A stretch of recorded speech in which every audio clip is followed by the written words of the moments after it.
Hey, and welcome to another episode of the Great Ace Attorney Chronicles. And yeah, so Hot Not Edgeworth's vampire man. He's there and he's very distracting, and I'm going to solve this. And so help me, 3 whole people witnessed the man I'm trying to defend do the deed? I don't like to be pessimistic, but we do seem to be in a rather difficult situation here. What am I supposed to think here? Is Mr. McGilded really innocent? Or could it be... Before we jump to conclusions, our first task should be to gather information. We need to understand the case much better than we do at the moment. Yeah, you're absolutely right. Let's listen to those witnesses' statements again. A little more carefully this time. Oh, okay, I have to press them again? Okay, I may, like, speed up this really quick. Wait! I need this picture's evidence I can present. Like, wait, the gloves. Got him. Okay. Oh, well, sir, that would be the passenger, sir. Yes, collapsed on the floor he was. And by the passenger, obviously you're referring to the victim, Mr. Mason, the brickmaker. And the other passenger that had the knife in his hand like this. Okay, you clearly saw nothing. By the other passenger, obviously you're referring to the accused, Mr. Magnus McGilded. And then he plunged it down like this, stabbing the other passenger in the belly. Wait, what?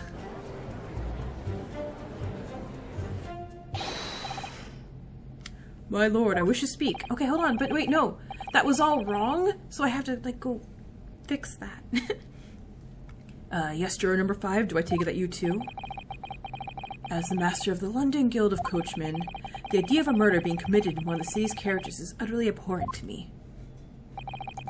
It wouldn't be right to make a decision before hearing all the facts, though, I said to myself. Wait. But I've heard enough now. The horse is bolted, as they say. Wait, no, please, keep it on line. Gee up now, Silver Blaze. The finish is in sight. Heck you! Okay, but no. The coachman couldn't have seen all that. Everyone saw a gloveless man.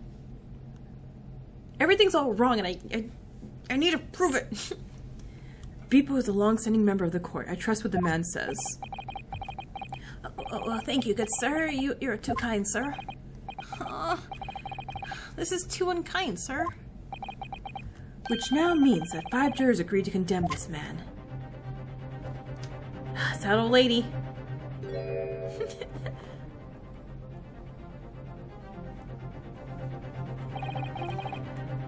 Madam Juror number 6. Yes, dear. What can I do for you? You have heard the testimonies of the witnesses on the stand. Oh yes, I certainly have. Still got my hearing, you know. Then, pray tell, why are you yet to pronounce your leaning? Well, dearie, the thing is, I'm a creature of habit to me. I always go to the park at around this time of day, and sit on a nice bench and get on with my knitting. There's a lovely little park just near where I live. McGilded Park, it's called. The gentleman donated it to the city, you know, to put a smile on Londoner's face, he said. I can't imagine such a fine young gentleman would have it in him to take another man's life. My clothes are falling off. He's always doing wonderful things for the city. Yeah, that's right. A man like that wouldn't stab somebody, surely. Mother, maybe go to the McGilded Public Library later and borrow some more books. Oh god, sorry, it feels insulting to British accents, so I didn't mean to.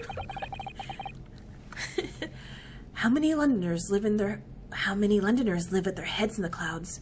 Do you people not know? What kind of man Magnus McGilded really... Oh, what is this? Wait, what kind of man is he? The philanthropist, Magnus McGilded, has enough wealth to purchase the entire city he claims to value so highly.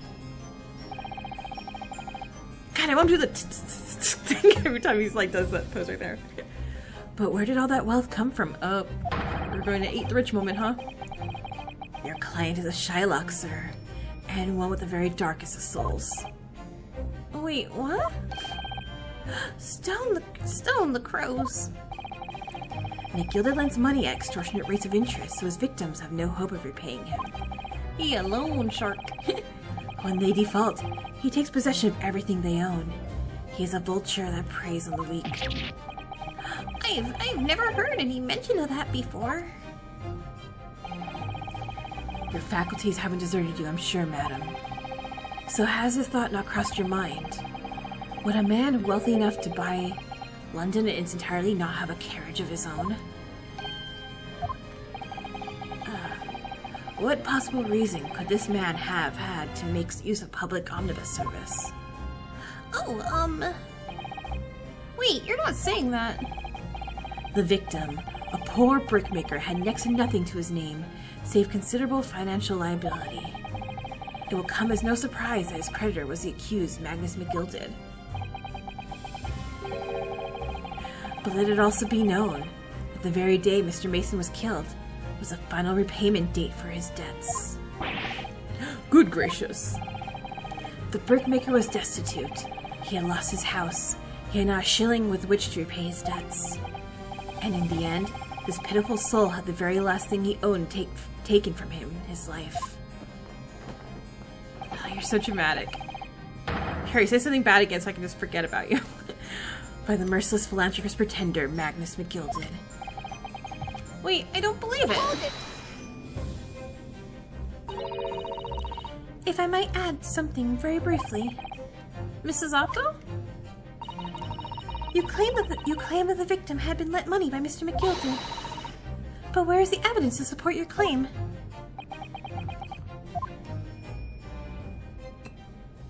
Oh, hey.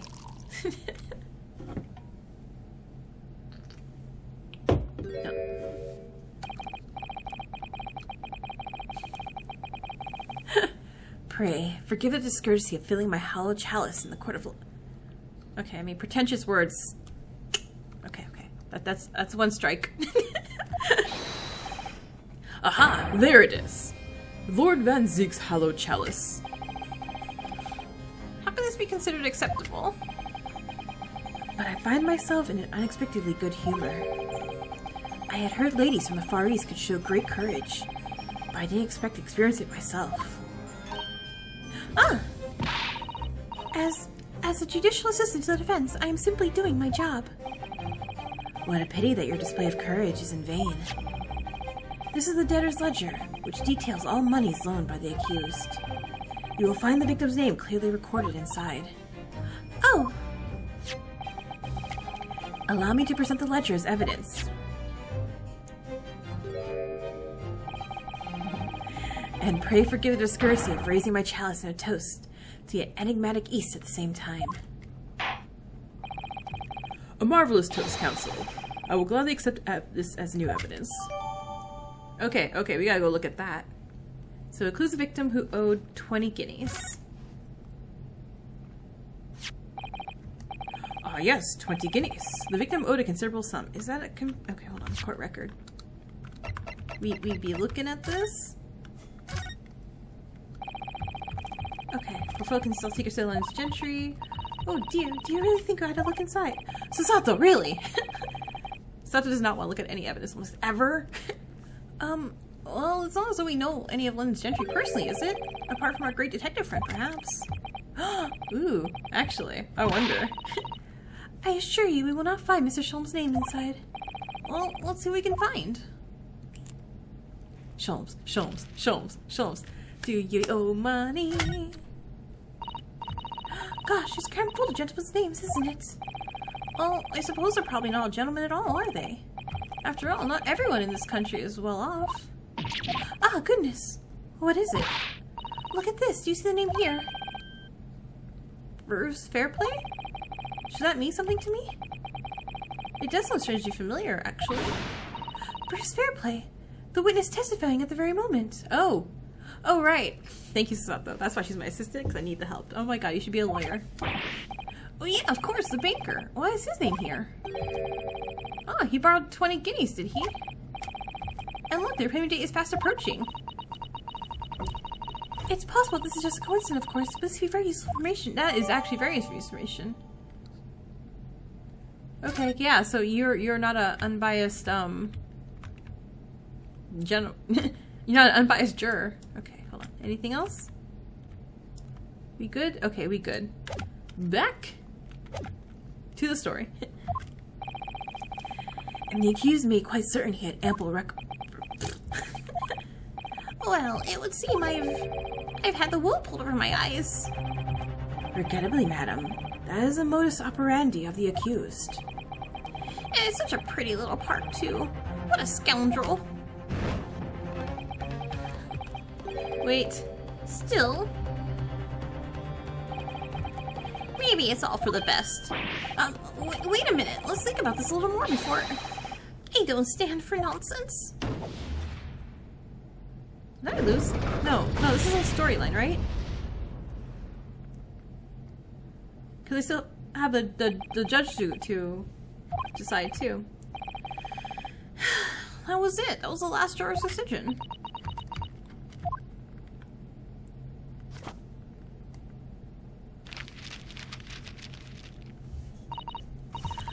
According to the Encyclopedia of British Law, when all members of the jury have concluded that the defendant is guilty, court proceedings are suspended, and the presiding judge will deliver the final verdict and sentence.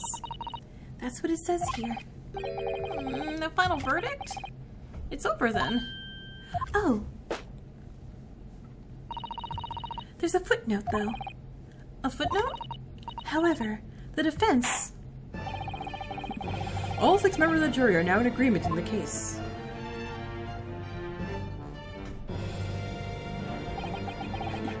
Allow me to convey my respect for your swift and righteous decision.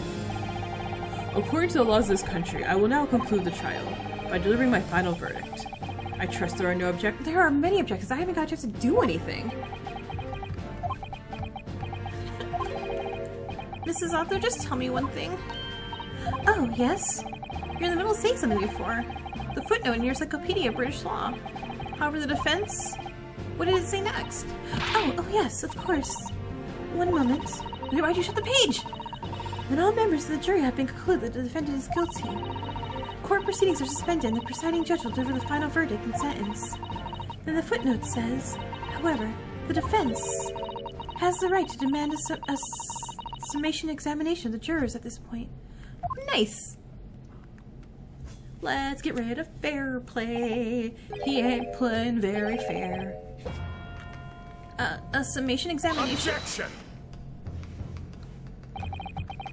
A summation examination. From which century has that tome you have there been resurrected? Judging from the binding, I would say that book is at least 50 years old. Any modern text on British law wouldn't even give such an antiquated procedure a mention. It's a relic, long forgotten, and certainly no longer practiced. So you're out of luck. Oh.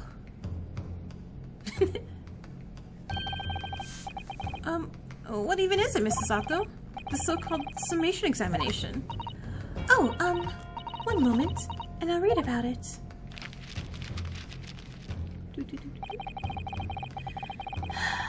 You would demand the right to a procedure before you even understand what it entails? Nope. Okay, cool. Thank you for raising your red flags. I appreciate it. Alright, Mr. Hodo, I think I understand. It seems that under this procedure, you'd be able to appeal to the members of the jury. To do what exactly? Appeal to them to change their leaning and reverse their decisions.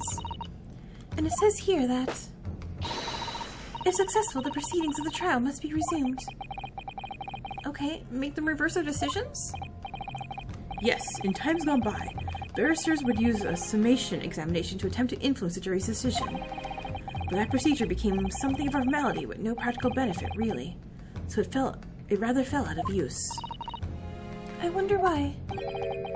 Because it was devoid of purpose. Changing just one member of the jury's mind would be hard enough, let alone several. No self-respecting defense barrister would even assert his right to try in this day and age. Still, I don't see any mention of the procedure actually being formally revoked. What are you suggesting? I'm suggesting that although it may be antiquated and largely forgotten, it isn't yet extinct. What do you think, Mr. Naruhodo? Yeah, sure, I'll do whatever. I thought we were getting rid of fair play because he's a biased juror. Which, you know, yeah, assert our rights.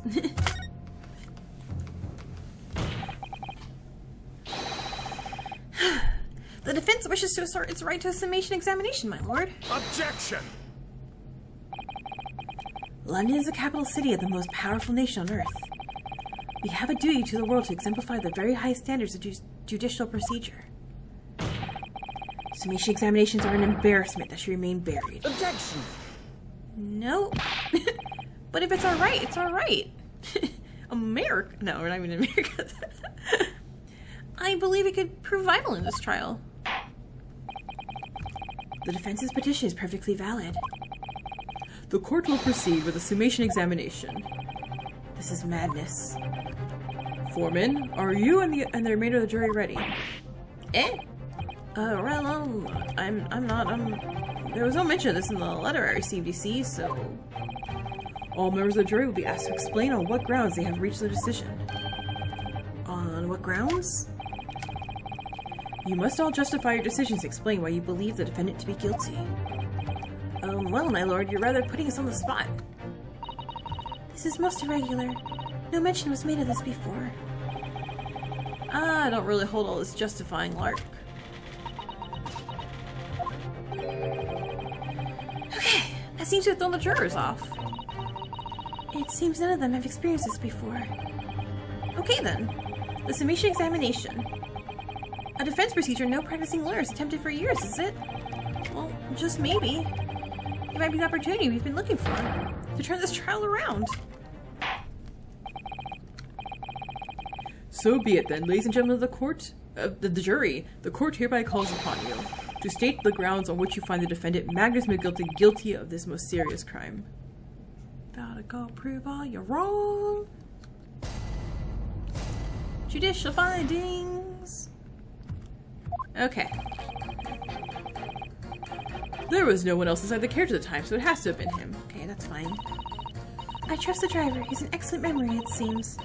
4 passengers, with fares totaling 20 pence. He stuck the chap next to him like this. Brazen, I must say. Absolutely brazen. I have simply typed and collated all the statements made thus far and drawn the logical conclusion. You can trust the guild. Fair fares is our motto. We haven't raised prices above 4 pence. Wait.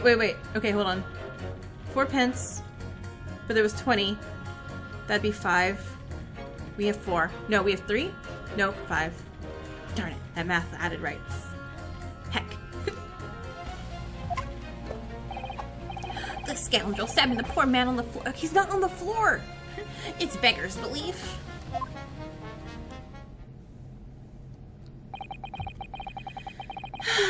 I'm starting to wish I hadn't pushed for this now. Some of those jurors don't have wonderfully formed arguments, though, do they? Okay, let's see what we can do. We need to get these 6 people to change their minds. I have to throw everything I can at them, and use some very persuasive language. Just a moment, Mr. Naruhodo. According to my book, that's not quite how it works. Huh? I thought I was going to have to thaw their icy minds with some heartwarming rhetoric about the defendant. Unfortunately, once the jurors have decided the defendant is guilty, they're unlikely to heed anything the defense says. Wait, what?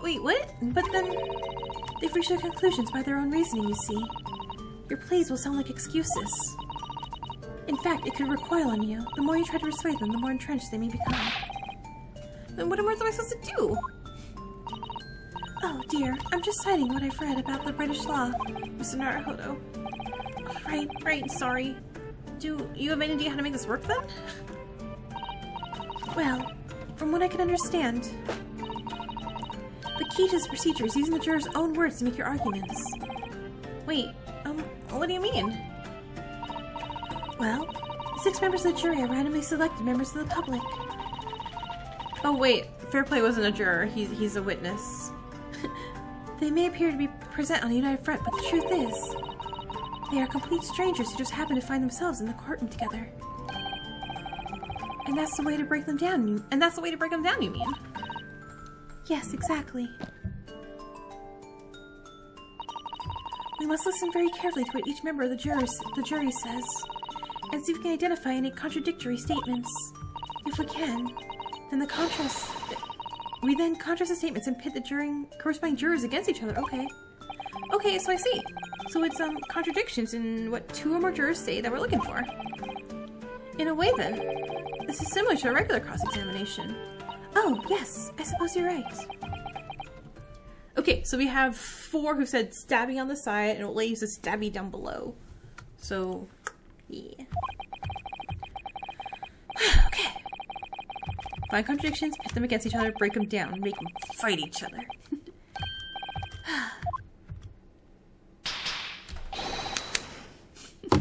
I have to pull this off. Can we start the proceedings, counsel? I would ask you to take the stand for this.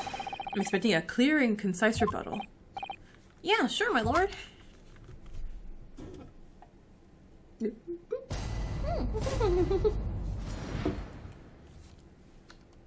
defense's rebuttal.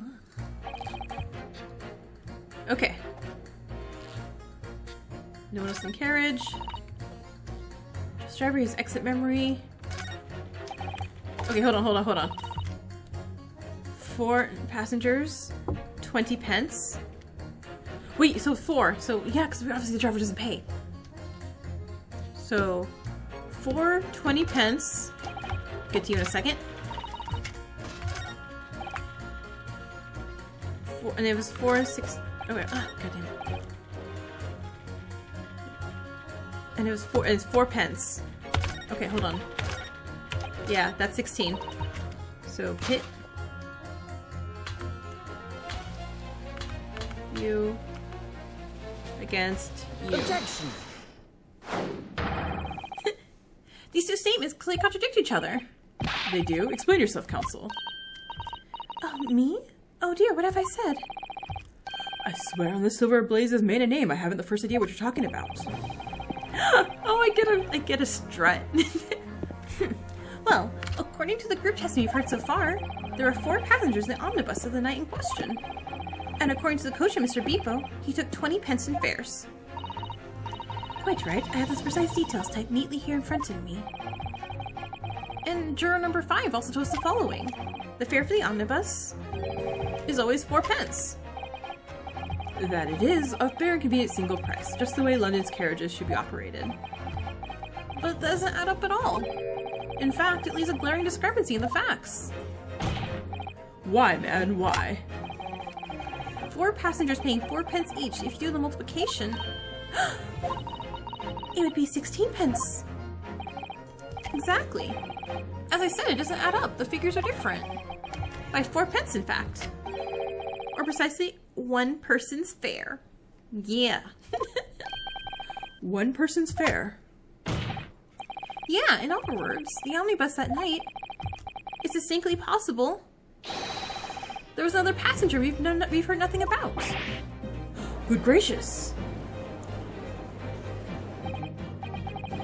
This can't be right. The coachman of the guild are good, honest men, one and all. Trustworthiness is our watchword. The figures your coachman claims will certainly do not add up. Your watchword, good sir, is a fallacy. I beg your pardon? Yeah, fight. Mr. Guildmaster, I think you ought to consider that if this trial were to end now, the news will surely spread over London. The news that one of your coachmen tried to hide the fact that he lets nefarious characters ride his omnibus. Alright, then how do I make it so this miserable trial doesn't end, Say I'm not... Well, according to my book here, you simply launch the ball of fire to the innocent side to set the scales. Now, hold your horses there, coachman. We were all in agreement. Why do you have to go and... Wait till I get my hands on you, Beepo.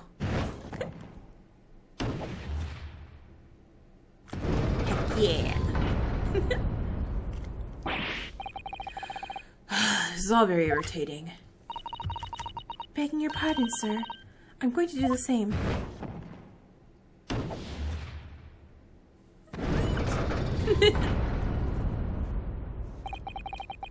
For the love of Mike, not you as well. A penny can be the difference between a smile and a tear, after all. I certainly can't put my trust in someone who doesn't follow my exacting standards in financial matters. Oh, really? I, for one, think it's only proper that we hear from the witness again. You're so cute, Susato. Oh, well done, Mr. Naruhodo, you did it. If you can manage to change 2 more jurors' minds, we can force the trial to continue. 2 more? Actually, there is something else that's bothering me about a couple of assertions. Then that's where you must strike next. So we need to pit 2 more jurors against each other and show there's another contradiction in their assertions? Exactly. You can do it. And I know just who to do. Well, the scales of justice have shifted, but they still weigh heavy on the side of guilt. Counsel, you have the floor again. Continue with your summation examination. Alright.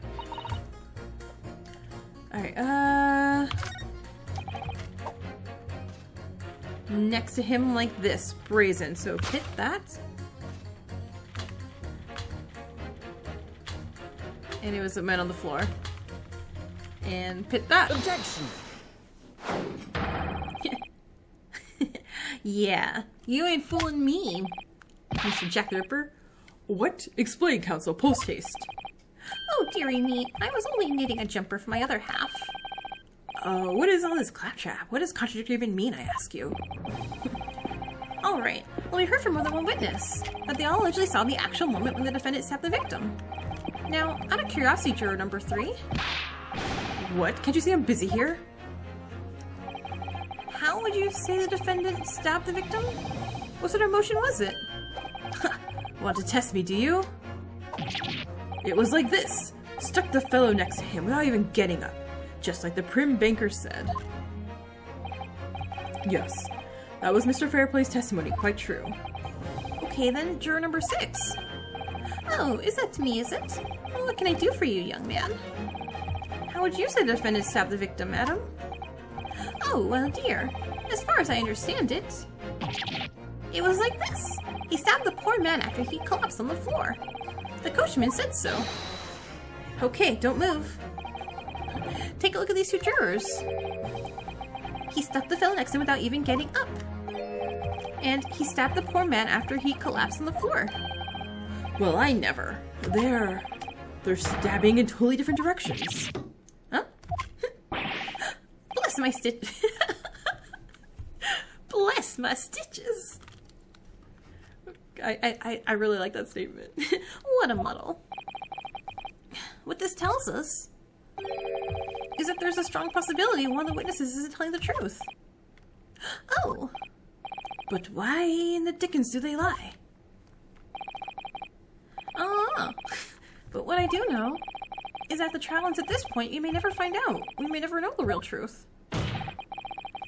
Ladies and gentlemen of the jury, can you really let that happen in all good conscience? Lies, you say? Oh, dearie me. I can't abide by telling lies. Thank you, old lady.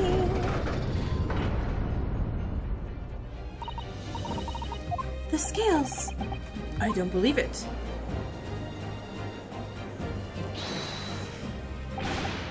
Wait! Now hear this, my fellow jurors. I warn you. You cannot listen to this man. Look at him in his black suit. He's clearly some... Wow! Like, I know we're in the past, but... Wow! Oh, if I could use magic, do you really think I'd be putting myself through all this? Jeez. As to me, this dark jinx. Huh? Me?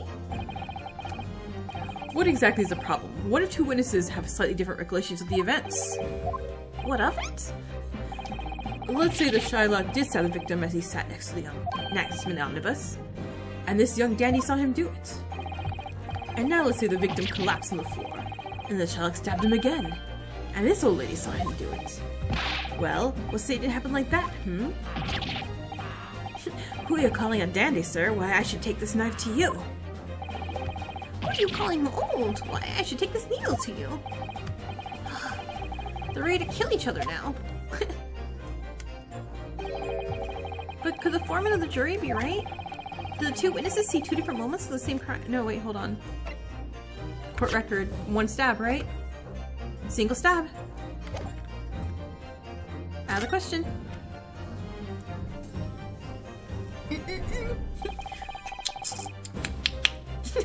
Oh my god, can I make that sound?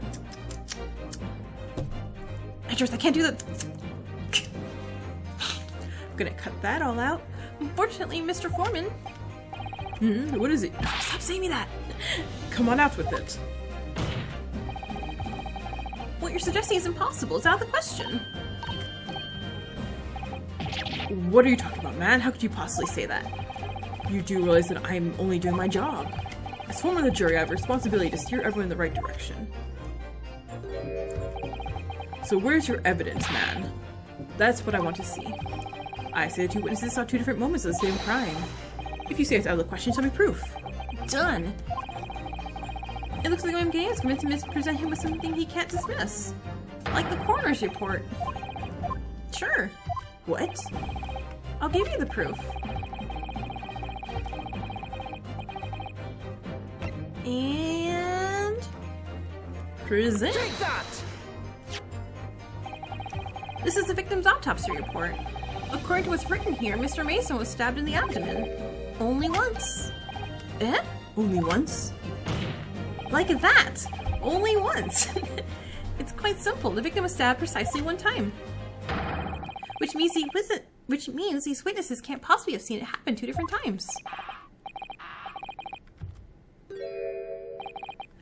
Alright, I can see defeat. Yeah.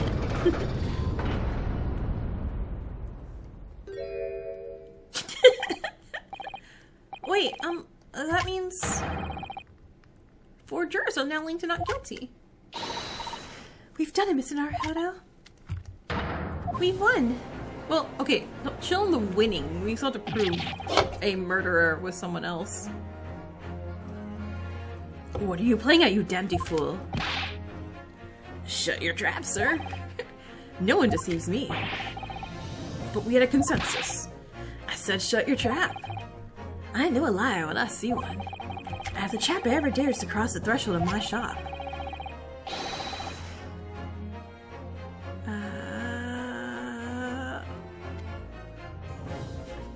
I'll take this razor-sharp blade and shave every last hair off his head. Please stop that.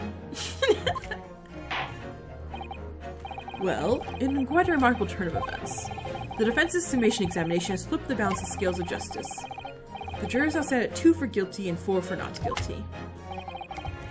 Accordingly, there is no longer a large enough majority among the jury for me to abdicate, and the trial must continue.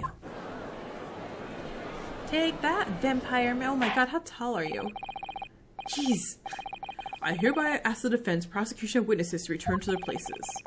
And I call upon all of you to continue to pursue the truth. I felt so productive doing that. This is nice. So, Lord Van Zeeks, continue to substantiate the case for the prosecution, if you please. Yeah, no, I get it. I'd be drinking too, sir.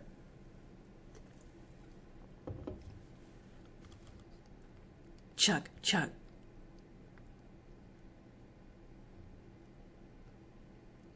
Yes? Oh.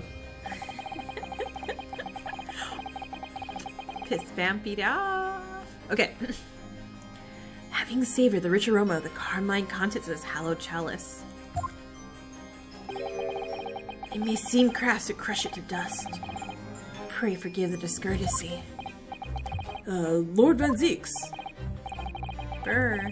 It's cold in here. There must be... Is it just me? As your antiquated tome no doubt says, the prosecution may not speak during the summation examination, so I honor a deathly silence and listen to the charade. It seems I overestimate the intelligence of the jury. Okay, cool. Insult them. Nice. Like it's on my side. Well, no matter. There's nothing so hard to prove as self-evident truth, it would seem. No. And why else would we grace the courtroom with our presence, after all? So, let us proceed to the next round of battle.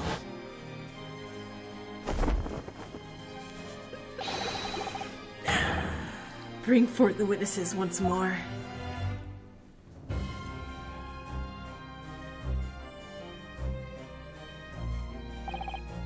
Witnesses, I trust you heard the summation examination we have just had to endure.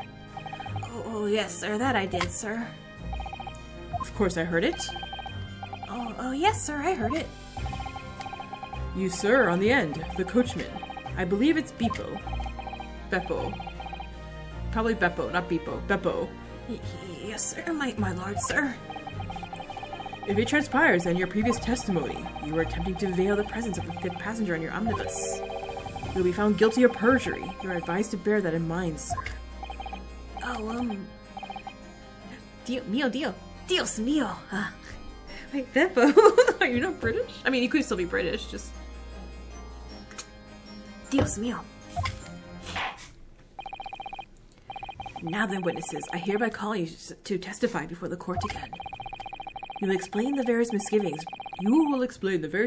brought to our attention by the defense's summation examination. Pause for a second. Ouch.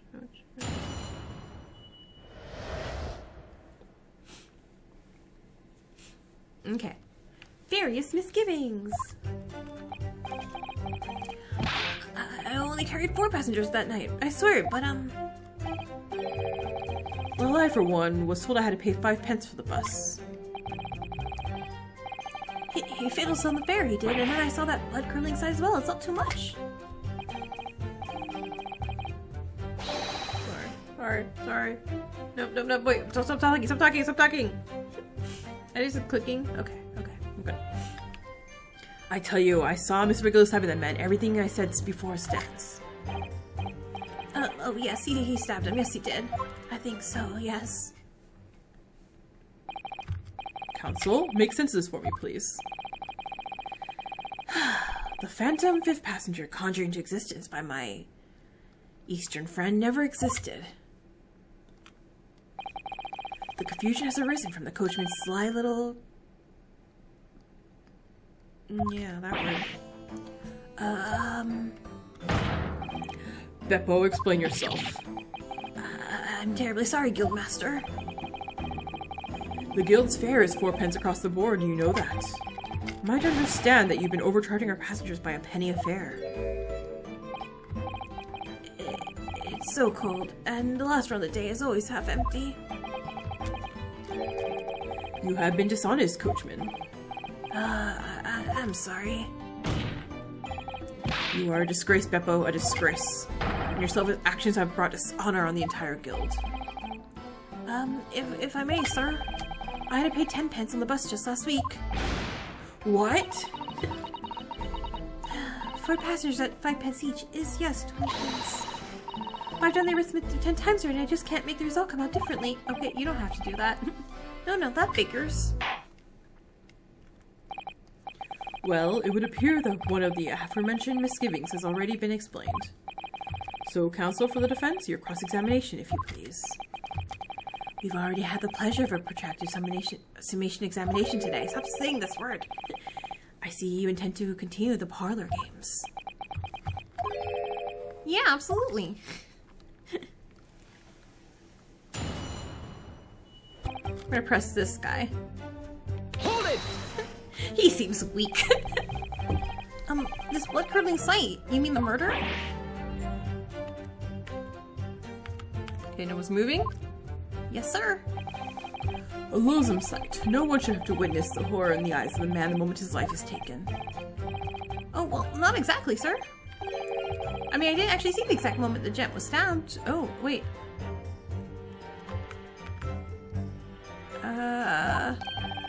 Good gracious, really? Okay, the banker's already testified to it. Who was the first to actually see the point in which the victim was killed? That may try to be very significant. I heard the baker gent next to me take a sharp intake of breath, see? That's why I looked through the glass. That's when I saw that horrible blade poking out of his belly, all covered in blood. Every time I see the knife now, I can't help but screaming, even when I'm eating. I mean, that's a bit much. Okay, press. So you saw the defendant, Mr. McGill, stabbing the victim, Mr. Mason, who was sitting next to him? That's what I said, isn't it? was bothering me before this was. It was just for a moment he hesitated before answering the question. Oh, okay. Anyway, there was only 2 of them inside the carriage, wasn't there? There's much talk about the 5th passenger, but as of yet, 0 evidence. Okay, what are we wasting time for, huh? It's black and white. This man's guilty. Something about Mr. Fairpley's testimony just jars with me. I wish I could work out what it was. Okay, hold on. I need information. I don't know what I'm missing here. Earlier, you testified that you saw the moment when the defendant literally stabbed the victim, didn't you? You said that the victim was on the floor and described the assailant holding the knife in an ice pick grip. I suppose I might have, yes, put the cart before the horse, maybe. What's this? Well, I'm quite sure about most of it. I was driving the horses when I heard a scream from the seats on the roof deck. Oh, I expect that was me, sir. Then when I turned around, yes, I saw it through the skylight. The gentleman was on the floor and the knife was sticking up out of his midriff. That's right, and the fellow holding the handle was the famous man, yes.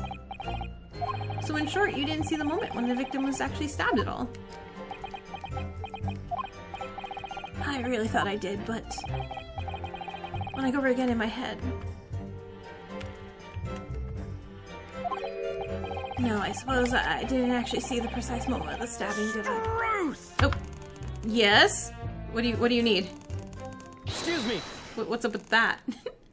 Do you have something to say about that, Mr. Fairplay?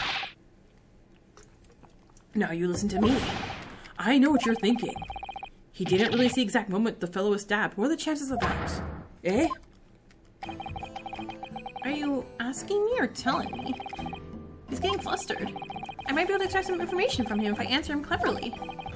Could he have just happened to see the exact moment the crime was committed? Some days are like that. No way. Well, it's a little hard to believe, certainly. Unless you spend your time peeping through a skylight atop the omnibus, that is. Yeah, peeper? Peeping? I'm a respectable city banker, I'll have you know. And I know what I saw. I remember it as clear as a Ballarat day. It was a grim scene. I don't mind telling you. Thank you, Mr. Fairplay. Oh, excuse me if I was getting a little hot under the collar there, my lord. I would ask that you supplement your testimony with a clear statement about what exactly you saw. Oh, I can do that, all right? I'll tell you how grim it was. Do you think I forget the sight of those blood-soaked hands? And there we have it. Present. Objection. Blood-soaked hands, huh? Well, I have to admit soaked might be layering on a little thick, but anyway, there was definitely blood all over them. Both of them were covered in it. Yeah, sorry. Sorry. Mr. Fairplay, that's a little more than a little peculiar. What? Here are the gloves worn by the defendant, Mr. Gildo, on the night of the question. Oh, yes, right. And there certainly does appear to be a sizable dark-colored stain there. But I'm sure you can clearly see. It's only on the right-hand glove. Arg. In short, Mr. Fairplay, your testimony is inconsistent. Yog. But no, that can't be right. So you're the liar here, then? Garg. That's right, you're quite clear about it. You said it was both hands. Oh yeah, that's what we were saying. Mr. Fairplay, if your last statement was a lie, it calls your entire testimony into question. You say you saw the moment the victim was stabbed, but is that really the truth? Objection. It was a simple mistake. You can't justify accusing this man of lying. Yes, it wasn't both hands, it was only one. But the fact remains. The victim's blood was on the accused. Objection. No. Mr. Fairplay categorically stated he saw blood all over both his hands, which means that there's a strong possibility that this witness was deliberately trying to mislead the court. But why? I'm a city banker, for sake. Why my word should be the gold standard? I'm a gentleman, not some gutter snipe. Upstanding members of society don't prevaricate. He's claiming to have no reason to lie, but is that really the case? Mr. Naruhodo, there's no evidence to swear Mr. Fairplay would be lying. I do. You turn the tide in this trial completely. I have a reason. I have evidence. My lord. Yes, counsel? The defense is ready to present evidence. By Jove, are you sure? Uh-huh. Evidence that will clearly demonstrate why Mr. Fairplay had reason to lie in his testimony. Very well. I hereby call the defense to present its evidence. Evidence that demonstrates a motive for the witness's alleged deception of the court. Look at that. He owes money. Take that! This is just a list of debtors who owe money to Mr. McGilded. Yes. A list of innocent victims crippled by the accused extortion. The point is, among the names of these debtors is your name, Mr. Bruce Fairplay. What? Mr. Fairplay, are you currently indebted financially to the accused? No. Well, it's barely worth being called a debt. According to the ledger, you owe 20 guineas. Not an inconsiderable sum of money, wouldn't you say? I don't know, because I don't know British money. I didn't even know guineas was a thing. Well, what of it? Okay, so let's suppose Mr. McGilded here would be found guilty of murder. What would become your debt in that case? Those documents state the loan agreement is forged between two individual parties. Therefore, were the creditor, the defendant here, to be sentenced to a capital punishment, all outstanding debts which were owed to him would be annulled. They would cease to exist. Cease to exist? So, Mr. Fairplay, is it not the case that you claimed in your testimony to have seen something you never in fact saw? In a devious attempt to annul your debt of 20 guineas to the defendant?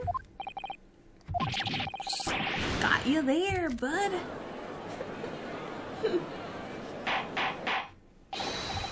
Orar, orar, orar. Why do you say it that way? Mr. Bruce Fairplay. Yeah, my lord. Let me ask you again, and be aware that your answer may have a most serious implications upon your future, sir. Grr.